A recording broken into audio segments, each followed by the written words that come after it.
Okay, hi, my name is Pooja Kaul and I'm the founder of Organic Beautifying Life, a socially responsible D2C skincare brand making skincare product using donkey milk. So that is what we are doing. We make products गधी के दूध से.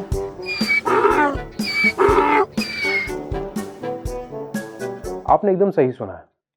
आज हम बात करेंगे पूजा कौल से, जो गधी के दूध से साबुन बनाती हैं। जब इनको पहली बार ये आइडिया आया तो किसी को भी कॉन्फिडेंस नहीं था कि क्या ये पॉसिबल है, क्या सच में हो सकता है। फिर उन्होंने अपने आइडिया को इम्प्लीमेंट किया और बहुत ही सक्सेसफुली इम्प्लीमेंट किया। डोंकी जैसे एक जानवर को जिसे इंडियन सोसाइटी में टैबू माना जाता है, उसे सड़क से उठा करके एक वैल्यूएबल चीज़ बना दी। आप और हमने उन्हें शायद ना पहचाना हो, ना रिकग्नाइज किया हो, बट फोर्ब्स ने उनके सोशल एंटरप्रेन्योरशिप को समझा और 2020 में उन्हें 30 अंडर 30 में शामिल किया। For us this is a remarkable achievement. तो चलिए मिलते हैं पूजा कौल से, who is the founder of Organiko, social innovation enterprises which utilizes donkey milk to produce skincare products, और जानते हैं गधी के दूध से साबुन बनाने के सोशल इनोवेशन की इनोवेटिव जर्नी। चलिए चलते हैं। इतना सेटबैक होने के बाद भी how did your life started as a social worker? I was never a very good student. I never scored more than 60% in my life. And 10th तो ग्रेस मार्क्स लेके पास हुई थी 10th स्टैंडर्ड एंड 12th में also I got like 2-3% extra grace marks देके मुझे board clear किया था। तो my family and everyone was very very hopeless कि ये कुछ नहीं होगा इसका। But then I did my graduation from DU and उसी दौरान I like came across an NGO, बिहान करके थी. They were working on women empowerment and I thought यार ये कुछ इंटरेस्टिंग है. थ्योरी तो समझ आती नहीं बट ये फील्ड वर्क वाला काम I'm liking it. So that's how I thought कि ये करना है मुझे, सोशल वर्क वाला पार्ट. MSW का भूत सवार था एंड गलगोटिया यूनिवर्सिटी है ग्रेटर नोएडा में. I applied for that. Applied किया, वहाँ पे तो सीट इतनी सारी थी, उन्होंने कहा ले लो, और 7 बच्चे थे MSW में, तो दे दिया सीट. एंड वहाँ पे I stay for 1 month and I remember that day. मैं गलगोटिया के जो टेरेस है वहाँ पे खड़ी थी एंड एक्चुअली मुझे बहुत बुरी तरह से हिट हुआ था कि आई डोंट डिज़र्व दिस, मतलब I deserve better college. My brother in fact suggested me, ठीक है अब तो कोई ऑप्शन ही नहीं बचा है, you apply for test. You are not good in studies. Exam कैसे क्लियर किया फिर आपने? मेरे साथ वो स्लम डॉग मिलीनियर वाला नहीं होता. My family I belong to a family of media person. तो सारे न्यूज़ चैनल में हैं, तो टीवी हमेशा चलता रहता है एंड कुछ ना कुछ न्यूज़ आते रहते हैं बैकग्राउंड में. Even though I don't want to watch but मुझे ज़बरदस्ती सुनना पड़ता है. तो जब टेस्ट के एंट्रेंस में बैठी थी तो जितना जीके का पार्ट था वो सारा मेरे कान में कहीं ना कहीं से आया था.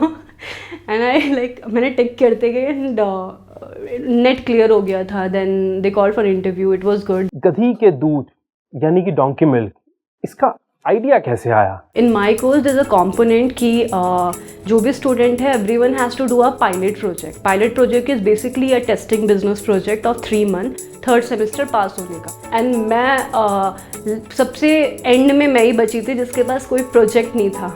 मैं अपने डॉर्मेट्री में थी. I was going through different articles on Google and I read this article. Switzerland में एक औरत थी, lady, she was selling donkey milk to infant. वो बच्चों को एक डिजीज़ होता था जो काव व फेलो मिल्क से एलर्जिक होते थे, कोई किसी को अस्थमा होता था, उसको डोंकी मिल्क सेल करती थी.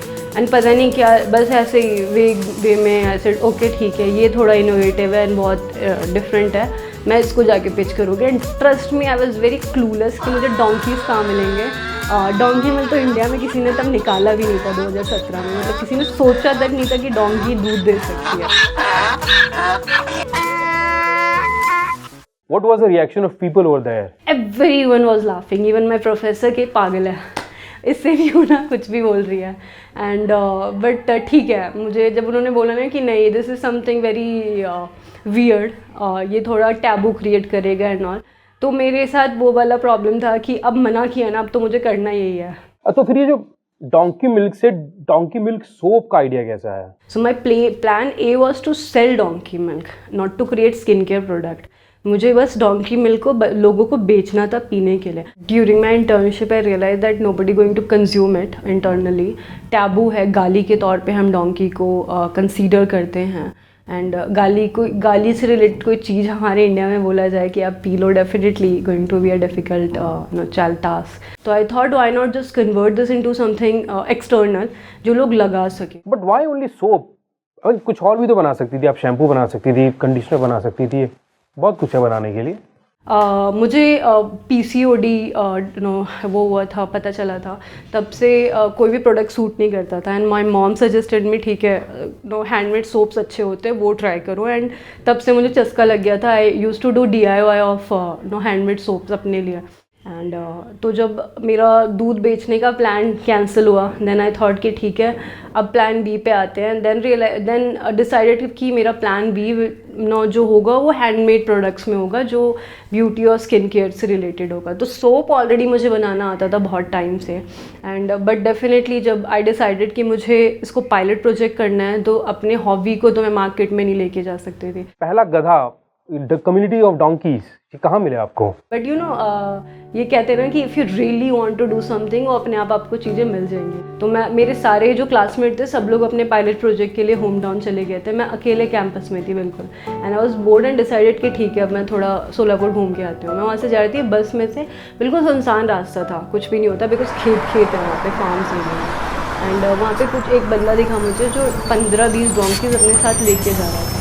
मैंने बस वाले को बोला रोको. एंड मैं उठी वहाँ से, टू हिम एंड सेड कि आप क्या काम करते हो एंड ऑल. मुझे डोंकी का तलब, मैंने वो नहीं बोला कि मुझे डोंकी मिल ढूंढना है, बिकॉज डेफिनेटली थोड़ा वियर्ड हो जाता फर्स्ट टाइम के लिए. एंड मैं अकेले थी तो, बट मैंने कहा कि डोंकी ढूंढ रही हूँ मैं. And he told me, inform me कि सोलापुर में एक सिविल हॉस्पिटल है. एंड सिविल हॉस्पिटल की बैक साइड एक स्लम एरिया, वहाँ पे कुछ वर्कर्स हैं जो डोंकी पालते हैं. उनका क्या रिएक्शन था? तो सबसे पहला रिएक्शन था कि आप काला जादू करोगे, कि गधी का दूध लोगे और हमारी गधैया मर जाएगी. तो इन 4 सालों में लोगों के अंदर क्या एक्सेप्टेंस आई है डॉगी प्रोडक्ट्स को लेकर के?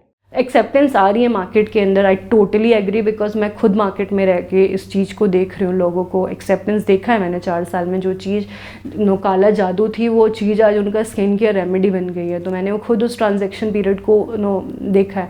बट शायद वो मार्केट लेवल आने में अभी 5 और साल हैं, कि जहाँ पे डोंकी मिल्क के बारे में बात करना बहुत ईजी हो जाए. अभी 5-10 साल और है उस मार्केट लेवल को आने में. डोंकी मिल्क का मार्केट कॉस्ट कैसे डिसाइड किया आप लोगों ने? टाइम्स ऑफ इंडिया का आर्टिकल था कि रायचूर में एक औरत है जो door to door donkey milk बेचती है, ले जाके डोंकीज को. से हमारे साइड में ये आते हैं ना सब्जी वाले एंड ऑल, तो वहाँ पे डोंकी ले जाके, एंड 1 चम्मच का वहाँ पे कॉस्ट लिखा होता 50 to 100 rupees. And from that article I decided कि 1 चम्मच इज़ फॉर 100 और 50 rupees. Then 2000 rupees a litre is the good price कि हम जो ऑफर कर सकते हैं. And we were the first one, actually we were the one who decided कि डोंकी मिल्क का कॉस्ट हम 2000 रुपये ऑफर करेंगे कम्युनिटी में. एंड ये वायरल हो गया.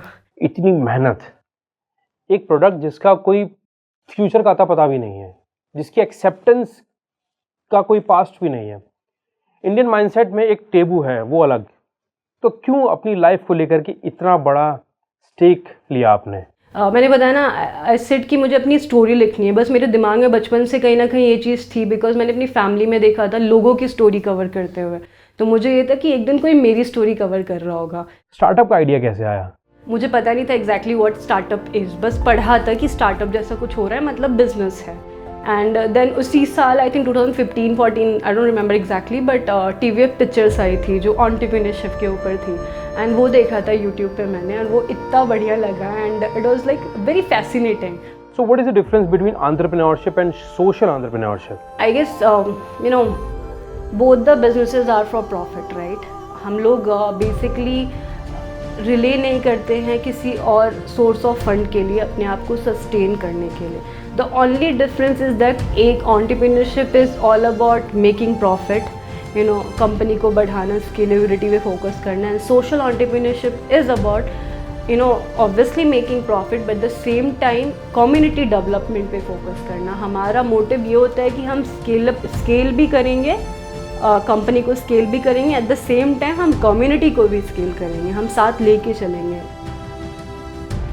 So how is your entrepreneurship different from other social entrepreneurship? हम लोग डोंकी ओनर कम्युनिटीज़ के साथ काम करते हैं। वो लोग जो कंस्ट्रक्शन साइट्स और ब्रिकलिन्स पे काम करते हैं, they earn 200 rupees 300 rupees per day, that too working 14 to 12 hours, and उनके डोंकीज़ का कंडीशन तो अलग ख़राब रहता है। They don't get proper water, feeding facilities. So, as a social entrepreneurship, what problem you saw with those donkeys and their owners? एक ये है कि migration, the people who own donkey they migrate because seasonal employment होता है। They don't have proper employment opportunities और facilities. वो construction ब्रिकलिन्स बारिश में बंद हो जाता है। तो I started my project in Solapur Maharashtra. वहाँ पे बारिश बहुत आती है महाराष्ट्र में, तो वो 5 से 6 महीने, मैक्सिमम 4 महीने काम करते थे, फिर उधर उधर भटकना पड़ता था। स्टेबिलिटी नहीं थी, इनकम स्टेबिलिटी नहीं थी उनके पास कि समटाइम्स दे गेट 600, समटाइम्स 1000, कभी 200, कभी 300, मैक्सिमम टाइम 400 में काम चलाना पड़ता है। तो आई रियलाइज़ कि एक गैप है जो I can fill with innovation, जो इनोवेशन डोंकी मिल्क है। कैसा था कंज्यूमर रिस्पांस जब आपने पहला लॉट निकाला था डोंकी सोप का? आई मेड अराउंड 175 कुछ सोप्स बनाए थे या 200, एंड उसको जब सोप बन गए थे तब मुझे रियलाइज़ हुआ कि सोलापुर में नहीं बिकने वाला, बिकॉज टैबू है। देन आई डिसाइडेड कि मैं दिल्ली लेके आऊँगी सोप्स को।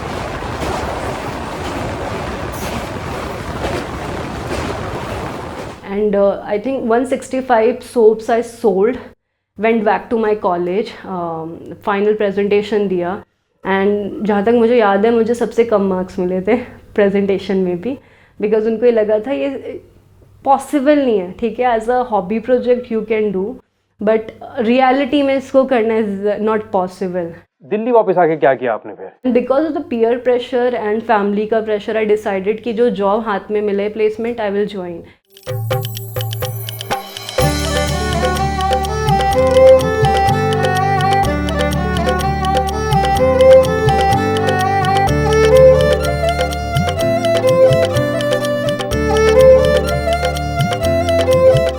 आई वेंट टू जयपुर, मैंने ज्वाइन किया job, and the day I joined, same day evening में मैंने रेजिग्नेशन मार दिया and I came back to Delhi. तो जिस ऑर्गेनाइजेशन में इंटर्नशिप दिया था मुझे एक यूनिवर्सिटी में, ड्रॉप होने के बाद उसी ऑर्गेनाइजेशन को मैंने दोबारा कॉन्टैक्ट किया। ऐसे मुझे पैसे नहीं चाहिए आपसे, I just want to work, and free में, 1 रुपये नहीं लिए। स्लम था यहाँ पे सीमापुरी के पास, मानसरोवर मेट्रो स्टेशन है उसके नीचे स्लम है, वहाँ पे मैं रोज़ जाती थी, बच्चों को पढ़ाती थी, बच्चों के साथ रहती थी।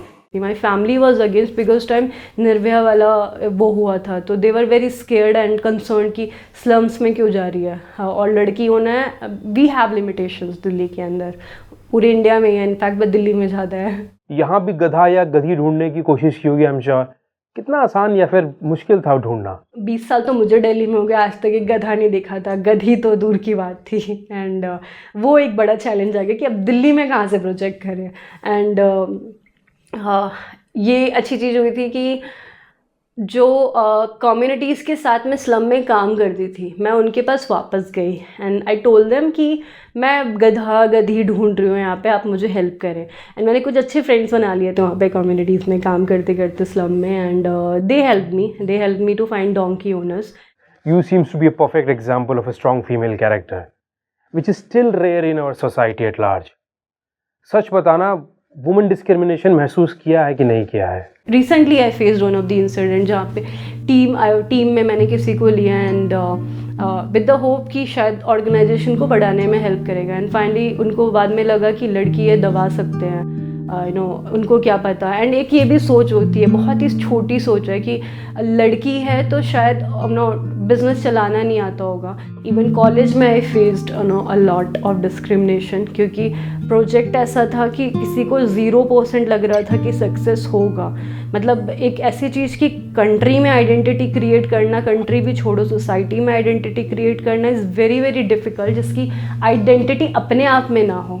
एंड डोंकी मिल्क, जो डोंकी पालते हैं उनको भी नहीं पता था उनकी गधैया मिल्क दे सकती है। आर्टिफिशियल इंटेलिजेंस के ज़माने में, या फिर यूँ कहें टेक्निकल इनोवेशन के ज़माने में, सोशल एंटरप्रेन्योरशिप की क्या जगह है? एक चीज़ मुझे इंडिया के बारे में थोड़ी खटकती है और मुझे पसंद नहीं है, ये कि वी प्रमोट टेक्नोलॉजी इतना ज़्यादा कि हम लोग सोशल इनोवेशंस के बारे में बात करना छोड़ दिया है। ऐसे इनोवेशन जिसमें टेक्नोलॉजी पार्ट नहीं है, ऐसे भी इनोवेशंस हो सकते हैं, राइट? सोसाइटी के लिए कोई काम कर सकता है। हम बात तो करते हैं वुमेन एम्पावरमेंट की, वुमेन एंटरप्रेन्योरशिप की, बट जो कोई वुमेन ऐसे नॉन टेक चीज़ों पे काम कर रही हो और वैसे वियर्ड चीज़ पे काम कर रही हो जिसका एग्जिस्टेंस ना हो सोसाइटी के अंदर, एंड वो डिसाइड करती है उसके ऊपर काम करना, तो लोगों के अंदर एक्सेप्टेंस नहीं होता। हाउ डू यू रेट और मेजर योर सक्सेस? हम अपने सक्सेस को और अपने प्रॉफिट को अपने इम्पैक्ट से मेज़र करते हैं, हमने कितने लोगों को इम्पैक्ट किया है। एंड कभी कभी इम्पैक्ट लोगों से भी नहीं हो सकता, हमने कितना इम्पैक्ट बिहेवियर चेंज में किया है, एक्सेप्टेंस में किया है, वो भी एक बहुत इंपॉर्टेंट फैक्टर हम लोग के केस में प्ले करता है। What impact has created by you your work to the donkey owners? Donkey use करना हम लोगों को बता दें कि ऐसे भी आप वैल्यू क्रिएट कर सकते हो, तो गाय और भैंस को भी तो हम पाल रहे हैं, एक वैल्यू भी क्रिएट हो जाएगी, लोगों के लिए भी एक डिफरेंट लाइक लाइवलीहुड का सोर्स बन जाएगा। और जो लोग डोंकीज पालते हैं उनके बच्चों की एजुकेशन कंप्लीट नहीं हो पाती बिकॉज माइग्रेट करते हैं, दे आर मेनली नोमैडिक और tribal people. How many donkeys we have in India? Right now we have 1,20,000 donkeys only. The reason एक तो डोंकी का जो यूज़ है कंट्री के अंदर ख़त्म हो गया है। Now the modernisation mechanisation is taking place, जो 2 पहिया 4 पहिया को हटा रहा है, मतलब प्लेस में ला रहा है, डोंकीज़ को हटा रहा है, उनको लोग छोड़ देते हैं।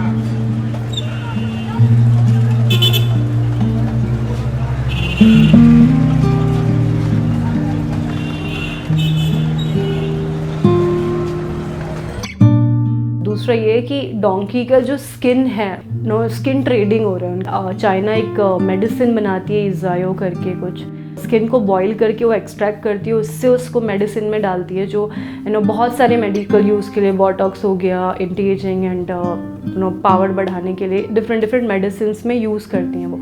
इंडिया में भी रिसेंटली क्या 2017 में when I was working in Solapur, वहाँ पे भी डोंकी के मार के स्किन निकालने के कुछ केसेस आए थे जब हम लोग सोलापुर में काम कर रहे थे। अभी भी ऐसे केसेस बहुत ज़्यादा आते हैं। आंध्र प्रदेश में भी बैन किया गया, डोंकी का मीट कंजप्शन बहुत बढ़ गया था। रीज़न वहाँ के मेन को लगने लग गया कि if they will consume donkey, उनका मेन पावर जो होता है वो बढ़ने लग जाएगा। डोंकी मिल्क के इतने सारे पॉजिटिव इम्पैक्ट्स हैं, इसके कोई साइंटिफिक हिस्टोरिकल एविडेंसेस हैं? वो एक रानी थी, क्वीन क्लेओपेट्रा, उनकी वजह से ये मिल्क बहुत फेमस है। उनका जो ब्यूटी सीक्रेट था दैट वाज डोंकी मिल्क। उनके किंगडम में 700 डोंकीज थे, उनके मिल्क से she used to bathe every day. वहाँ से ये बेसिकली कंसेप्ट निकल के आया है कि donkey milk is an ancient Egyptian beauty treatment के लिए यूज़ किया जाता था। इंटरनेशनल रिसर्च पेपर्स हैं जिसने डोंकी मिल्क के ऊपर रिसर्च किया है, वो कहते हैं कि donkey milk is equivalent to mother's milk. जो मदर्स मिल्क में कंपोनेंट होते हैं वो डोंकी मिल्क में पाए जाते हैं। पहले के टाइम में जो बर्थ के टाइम में जिनकी मॉम चली जाती थी, उनको as a substitute of mother's milk donkey का दूध दिया जाता था। The benefit of donkey milk basically is it is known for natural anti ageing properties. इसमें विटामिन ए, B1, E, बहुत सारे विटामिन्स और न्यूट्रिशन पाए जाते हैं जो आपके स्किन को फीड करने के लिए एज अ स्किन फूड जो हमको चाहिए होता है वो काम करते हैं। एंड स्किन ट्रीटमेंट के काम आता है। पिगमेंटेशन हो गया, hyperpigmentation, we have acne, dullness होती है स्किन में। आजकल वीगन फूड, वीगन प्रोडक्ट्स का बहुत चलन है। How do you find balance and keep animal ethics at par with your product? इस केस में भी मेक श्योर हम अनएथिकल वे में मिल्क ना करें डोंकीज़ को, एंड डोंकी के जो बेबीज़ हैं they get enough supply of milk nutrition.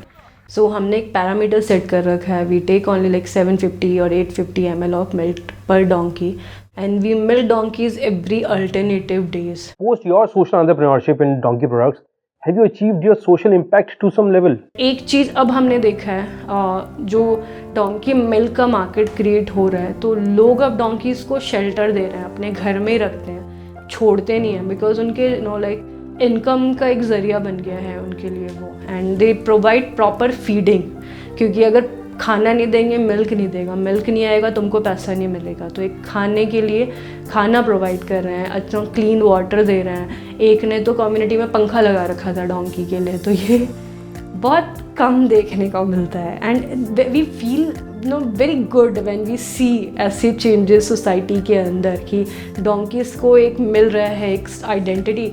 तो वो सारी चीज़ें देख करके कि वो ट्रांजैक्शन आया है कि जिसको हम वेस्ट मानते थे, गाली और टैबू और गधा मानते थे, वो आज गधे की आइडेंटिटी और दिन आ गया बेसिकली, उनका भी दिन आ रहा है धीरे धीरे, and it is changing. So in the age of chemical cosmetics, how Organico is different from other products? Okay, see अभी जो चेंज हो रहा है एटमॉस्फेयर एंड द इन्वायरमेंट, कहीं ना कहीं आयुर्वेदिक चीज़ और ट्रेडिशनल चीज़ों को लेकर के डिमांड बहुत बढ़ रही है कंट्री के अंदर.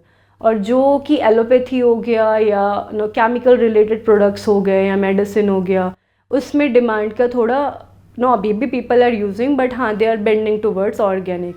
तो एक अवेयरनेस उस लेवल का मार्केट में क्रिएट हो गया है, बच्चों तक को पता है एक डिफरेंस बिटवीन ऑर्गेनिक और केमिकल प्रोडक्ट्स. ये डोंकी मिल्क इजिप्ट से उठ के आया है, और Organico is giving you the combination of Indian Ayurveda and ancient Egyptian beauty secret दोनों मिला के. What all products Organico has as of now? हम लोगों के पास अभी ये प्रोडक्ट्स है. We have charcoal, natural ingredient, and all the products are 100% organic, sorry natural actually I would say. And कोई भी केमिकल हम यूज़ नहीं करते हैं. We don't use any synthetic colour और fragrance at all. The fragrance you will like smell, जो fragrance आती है वो उनके इंग्रेडिएंट्स, उनके ऑयल्स का ही है. हम कुछ एक्स्ट्रा नहीं डाल रहे हैं उसके ऊपर.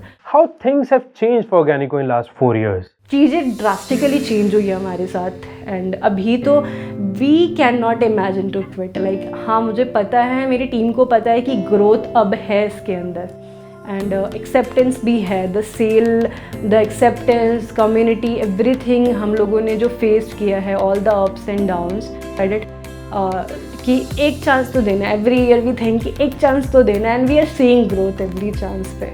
Where would be Organico in next 5 years from today? अगर मैं नेक्स्ट 5 ईयर में देखूँ तो मैं डेफिनेटली अपने आप को मार्केट में देखती हूँ one of the leading impactful skin care brand, जो कि सिर्फ कस्टमर को एक different segment of skin care ही नहीं प्रोवाइड कर रहा, बट साथ ही साथ कम्युनिटी को डेवलप कर रहा है एक सोशल एंटरप्रेन्योर के तौर पे, and at the same time skin brand के तौर पे, स्किन केयर ब्रांड के तौर पे मैं ऑर्गेनिको को एस्टैब्लिश देखती हूँ. And with time I am seeing the growth. You really think it would be a reality? It's been 4 years, मैं अभी भी कर रही हूँ, तो डेफिनेटली रियलिटी में पॉसिबल है. एंड वो प्रोजेक्ट कंटिन्यू किया था, and I graduated in 2018. So yeah, this is my story how I started. खुद ही को कर बुलंद इतना कि हर तकरीर से पहले खुदा बंदे से पूछे कि बता तेरी रज़ा क्या है. रज़ा है अपनी कहानी खुद लिखनी. इससे बड़ा मोटिवेशन क्या हो सकता है जीवन में? सिर्फ खुद के लिए नहीं, बल्कि जीना दूसरों के लिए भी जीना है. तो ये थी पूजा कौल के ऑर्गेनिको की कहानी. इन्हें सपोर्ट कीजिए. ऑर्गेनिको से खरीदा हुआ सामान, आपका हर एक प्रोडक्ट देश में गधों के स्लॉटर को बचा सकता है, उन्हें रोक सकता है, उनका जीवन बदल सकता है. चैनल के साथ बने रहिए, बातें बहुत हैं आपको बताने के लिए. जय हिंद.